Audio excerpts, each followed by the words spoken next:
It is like 4 o'clock and it's slowly getting dark, so hopefully it'll stay light enough for me to film this, but we'll see. I'm just gonna first of all address the elephant in the room, and by elephant I mean my beautiful new bookshelf. Oh my god! This is my third bookshelf in my room. I'm gonna be doing a bookshelf tour soon, and I'm just preparing for it because it's gonna take a while to film and edit, but it will be up soon, and I'm so excited, so try not to look too closely in the background so that you can be surprised when you watch the bookshelf tour. Today I have my March wrap up.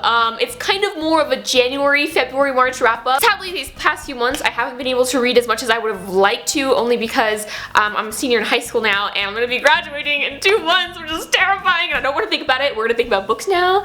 Books. I've finished from front to back 5 books here. I have 4 books that I'm still reading, but I just haven't finished yet, and I didn't want to mention it in this video because I'll just include it in next month's wrap up when I finish it entirely. I'm just gonna start by, first of all, sharing with you the book that I reread this month, that I reread. This is the last book I read, but I'm gonna share it first because I love it so much and I just have to get it out of the way, or else I'll just end up fangirling forever and just, anyways, okay. So, as you guys know, my favorite series of all times, A Court of Thorns and Roses. The 3rd book is coming out on May 3rd. Was it May 1st? Or it's in the beginning of May. It is literally my most anticipated release. I'm so excited for it, and so I decided, you know what, I'm gonna start rereading it. I'm currently on A Court of Mist and Fury right now, but in the month of March, I reread A Court of Mist and Fury, and let me just show you, you guys, this book has been so abused. Like, literally, like the spine, like on the inside, some of the pages are almost coming out, so I have to be careful with it. But oh my god, I did not think it was possible to love a book even more the second time than when I read it the first time. Like, literally, I made a video a while back, like at like 1 in the morning or something, where I was like kind of just like ranting about how I'm just so scared to reread books because I'm afraid I'm not gonna like them the second time around.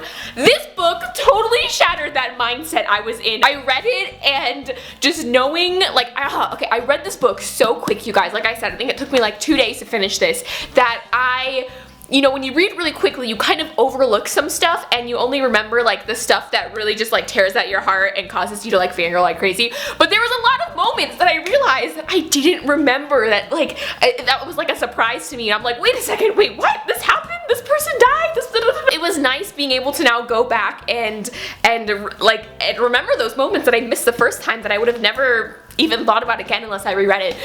So it was so fantastic. It was beautiful. I read it in like 3 days. It was like going back to like my happy place. It was just, oh my god, I love being in this world. And Sarah J Maas, she just writes her books in a way that's just so easy to read and just so easy to fall in love with, and I just love it, and I cannot wait until A Court of Wings and Ruin comes out. That book will be the ruin of me. Like, I already know. I might post a full review on it just because like I'm gonna have some thoughts when I finish. I just already know. On to the next book, the hashtag Girl Boss by Sophia Amoruso. She is basically the CEO, the creator, the founder of NastyGal.com, which was originally an eBay store. She used to sell vintage stuff on eBay, made a ton of money doing that, and then turned it into this huge multi-million-dollar, billion-dollar business. Basically like kind of like a Forever 21, but a little more like edgy and a little bit more expensive. So anyway, so she was hitchhiking, homeless, you know, had a job as a security guard at an art studio, I think, or something like that, here to being ridiculously rich, and this is her story about how she did it, and I was like, yes, can I be you for like the duration of this book. It's so motivating and inspirational, and I recommend it for anybody who's trying to start their own business, or who just needs motivation to pursue something that they've always had a passion in, or maybe they don't have a passion and they're trying to search for it. It's just one of those books that I think just is very inspiring for me as a girl, as a woman. It's so weird. I have a weird thing about calling myself like a woman, even though I'm like 18 now. Anyways, okay. But this book was fantastic. I loved it. I gave it 10 out of 10 stars. There's so many quotes that I took from this book and wrote in my journal because they just really hit home with me, and it was so beautiful. So on to the next book, which I was gonna save for the end, but I didn't want to end this video on like a bad note, so I'm just gonna like get it out of the way now. I read a book that I was so excited, you guys, so excited to read about. Like, it was one of those books where I just felt like I knew already from the beginning, and just from other people's opinions of it, people that you know, have like similar taste in reading as me, that I would like it. I was so sure I was gonna love this book, and then I read it and I didn't love it. at all. The Wrath and the Dawn by Renee Ahdieh. I actually literally have a whole paper full of notes here, just to keep myself from going off topic and just ranting about it, because yeah, it was a complete just unpopular opinion for me. It was, I believe, inspired by 1001 Nights. So Khalid, our main character, the ravenous boy, crazy king, basically marries a new wife every day and kills her the next day. So he has a different wife every single day. No one knows why. Like, he just started doing this kind of out of the blue. Our main female character, Shazi, her best friend, was just chosen to be his wife and just murdered by him. So she decides, you know what, I'm going to get revenge for my best friend, which I would so do. So she's like, okay, I'm going to volunteer to be his wife and then like assassinate him, you know, when he's vulnerable or something. The first 30 pages of this book was fantastic. It was a wonderful introduction into this world, a wonderful introduction into like this main character Shazi, who's just like this ball of just fury and anger and ready to just get back at this murderous king. First, when we meet Shazi, she's like this very strong character, and she seems, you know, very calculating and just smart enough to be able to figure out a way to kill him. As the book progresses though, it was just like, I want to say a downhill spiral, but it was more of like a drop off a cliff. When our main character Shazi gets to the castle, when she marries him after the wedding and everything like that, it isn't until we get to the castle that we realize that Shazi doesn't even have a plan, okay? She talks about wanting to kill him,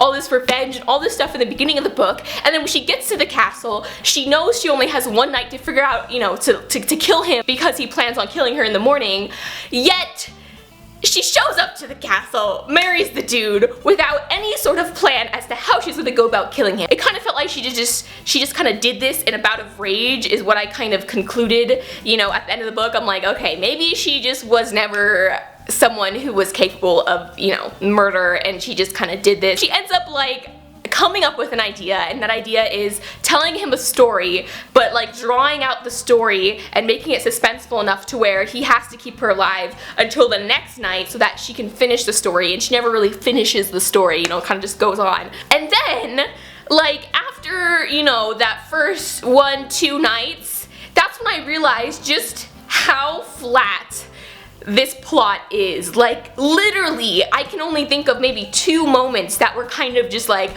like serious conflict moments. Besides that, she's kind of just biding her time in this castle. The entire time she's in this castle also, she doesn't, not once, literally attempt to kill him. Like, not at all. Like, we're constantly in her head, and there's just like inner monologue, inner dialogue going on about how she's just so angry and just so frustrated and she doesn't know who he is. Yet, every opportunity she gets to kill him, she does it. It's like she sees him, and I don't know if it's because he's like super good looking or something, but she kind of just forgets that he murdered her best friend, and just, she slowly starts to fall in love with him, and he slowly starts to fall in love with her.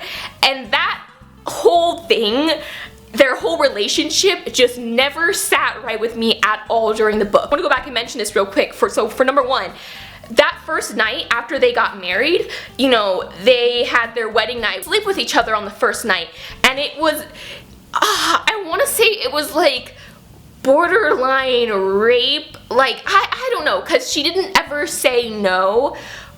She didn't say no, but she did express like discomfort, you know, in her own head during that whole scene. Later though, this is the part that killed me. Later, we find out that all of Khalid's wives before, all of them that he ended up murdering, he never slept with any of them. He never had a wedding night with any of them. He was like, you know, I want to be a good person, and I didn't want to force them to do anything they were uncomfortable with. And I'm like, oh, that's good.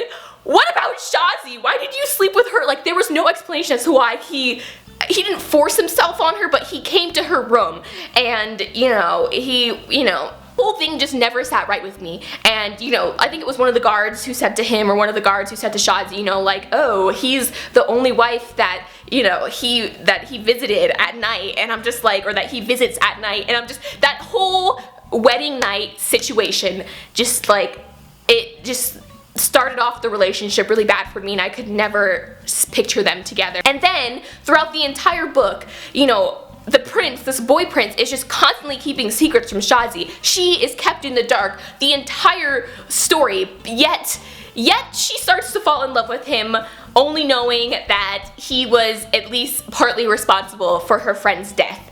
And I just didn't get why they loved each other. Like, after I thought about it for a while, I'm like, literally the only reason could be because of their looks. So it isn't until the end that Shazi like figures out the whole secret, and it ends up not even being like a huge secret to me anyways, just the way that he kind of kept it to himself. You would have thought it was something that was just devastating, but it was just something that honestly was really understandable, and I felt like if he told her in the beginning, then it could have just worked out. The last thing I want to say though before I move on to the next book is that in the end, like from the beginning to the ending, the characters, like, I still felt like I didn't even know the characters at the end of the book. I felt like they were all just given really basic traits, and the only character that I did like, that I felt like was a strong character who I could actually picture being a person, was the handmaiden to Shazi. She was just like, I loved her. She was awesome. I would read a whole book just centered around her. I gave this book like 4 out of 10 stars. I'm so sorry for all of you guys who loved it. For me, I just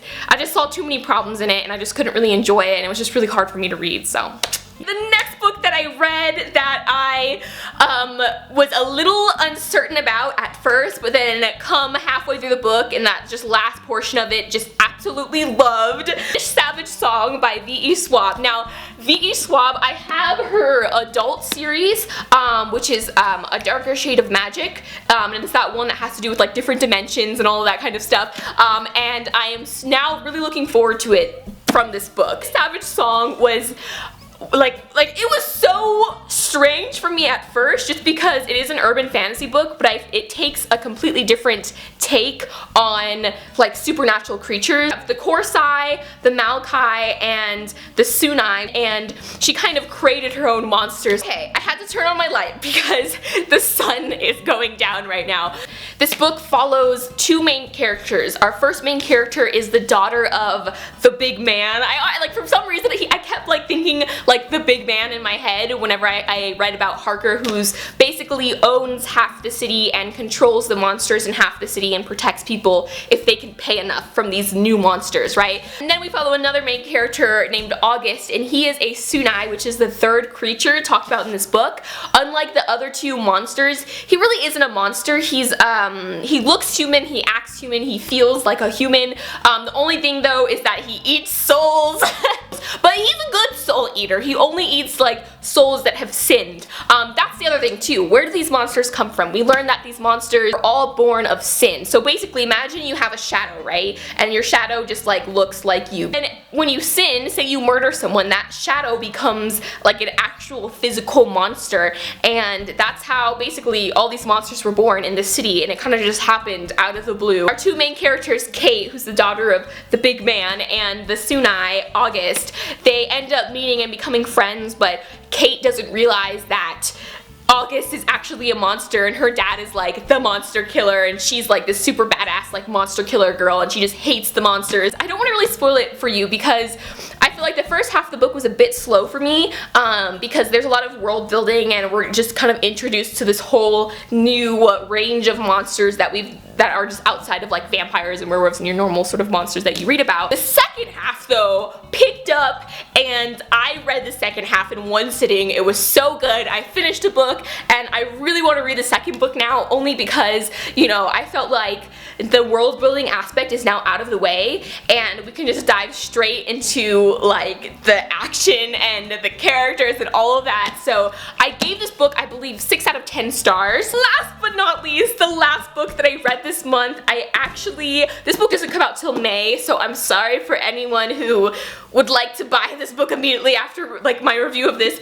As you guys know, it takes a lot for me to fully love and fangirl over a contemporary book. My friend Francesca Zappia, she wrote this book, or actually this other book called Made You Up. I absolutely loved it. It follows a girl that has schizophrenia, and I actually did the cover reveal for this book on this channel if you want to check it out, but she sent me this book, like it was a total surprise. I didn't even know she had advanced copies in yet. It was fantastic. This book follows Eliza. She's very shy and introverted in person, and she's dealing with anxiety and depression and things like that. Online, she is known as Lady Constellation. She's literally the biggest web comic artist ever. Everyone reads her webcomic, which is called Monstrous Sea, and what's wonderful about this book is like there's bits and pieces of her comic like in the book, so it's kind of art mixed with book, mixed with like text messages and things like that. She goes to school one day and there's this new kid, and she discovers that the new kid at her school is literally the biggest fan fiction writer for her comic. And so they meet, and he thinks that she's just also a fan, not knowing that she's actually the artist, the Lady Constellations, and they just like form this relationship in real life, and for both of them it's kind of their first like real life relationship that they've had before, and it's just so beautiful and perfect, and I was able to relate to so many feelings that Eliza felt because, you know, as someone who loves books and who can kind of just like get lost in these stories, it's just, I felt like Francesca just totally perfectly captured what it's like to be a fangirl and what it's like to just love reading and books and just art and just stories. Anyways, that is all the books I read this month. Thank you guys so much for watching. I apologize if this video is kind of long. Until next time, keep reading, and I'll talk to you guys later. Bye!